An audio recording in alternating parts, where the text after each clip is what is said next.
In June 1934, two gold prospectors, who had been digging and blasting for gold within the San Pedro Mountains in Wyoming, came across a small cavern buried deep within the thick rock.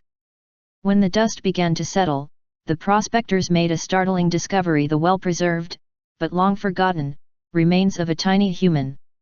The origins of this little human were a mystery. Local Native American tribes were known to tell stories of legendary tiny people, little spirits, or the Namariga. In some of these stories, the small people had magical powers, or healing powers. In other stories, they were a vicious tribe who attacked the Native Americans with poisoned arrows. The discovery of the mummified remains drew much attention to the area, eliciting many questions, and creating controversy. There were many who doubted the veracity of the prospectors' story, believing the remains to be fabricated, and the story a hoax. Scientists flocked to the area, all with a deep desire to determine the truth behind the tiny person, nicknamed Pedro. With a sitting height of 6½ inches, and an estimated standing height of 14 inches, it was clear that these were no ordinary remains. The scientists conducted extensive testing on Pedro. First, they reviewed the outward physical evidence. Pedro was found in a sitting position, cross-legged, on a small ledge within what appeared to be a man-made cave.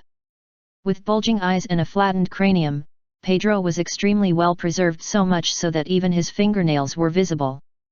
A gelatinous substance covered Pedro's head, and it became clear that liquids had been used to preserve the body.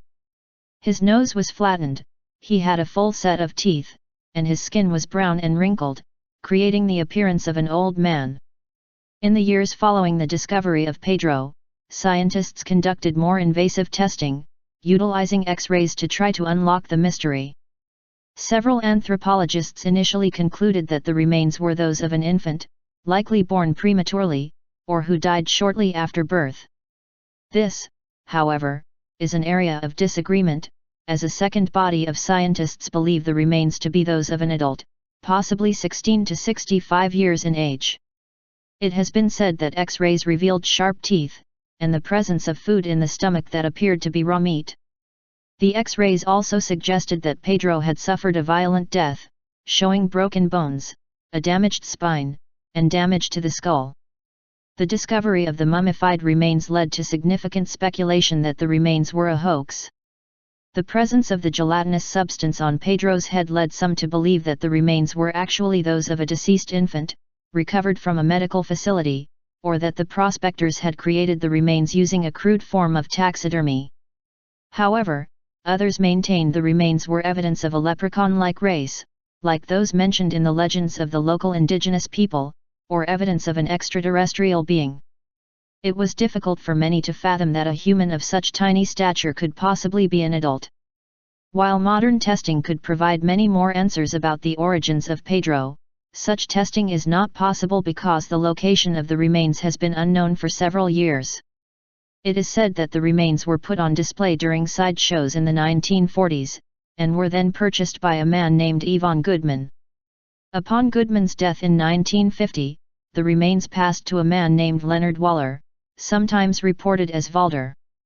The remains have not been seen since. With the remains nowhere to be found, the mysteries of Pedro linger to this day.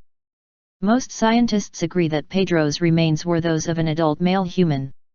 However, modern testing could have answered so many additional questions, like where he came from, whether he suffered any diseases or congenital conditions, what the gelatinous substance was, and how his remains come to be sealed within a thick layer of rock. The answers to these questions, and many others, are likely to remain unanswered unless the remains can be located and further tested. Until then, scientists and enthusiasts can only speculate about who or what he was.